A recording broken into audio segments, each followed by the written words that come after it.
السلام علیکم ورحمۃ اللہ وبرکاتہ۔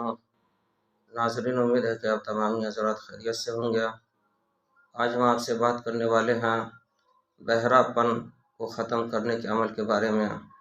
اگر کوئی بچہ نہیں سنتا ہو یا نہیں بول پاتا ہو، یا کوئی آدمی نہیں سن پا رہا ہو یا نہیں بول پا رہا ہو، تو ان کی کہ بہرا پن ختم کرنے کے لیے بادام لا کر کے، پستہ بادام، اس پر کہ باوضو حالت میں 500 مرتبہ یا سمیع یا سمیع یا سمیع پڑھ کر کے دم کرے، اور کہ جو بہرا پن جس کے ساتھ شکایت ہے، جو مرض ہے، ان کو کہ کھلائے مریض کو۔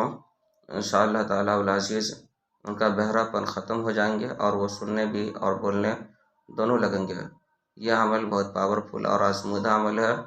تیل اور پستہ بادام پر دم کرے، تیل مریض کے کان میں ڈالے رات میں، دونوں کان میں، اور بادام روزانہ ایک بادام کھلائے صبح شام، بہرا پن ختم ہو جائیں گے۔ یہ عمل آزمودہ اور مجرب ہے۔ اس عمل کی اجازت حاصل کرنے کے لیے آپ ہمارے چینل کو سبسکرائب کریں، لائک کریں، کمنٹ کریں، اور اپنے دوستوں میں شیئر بھی ضرور کریں۔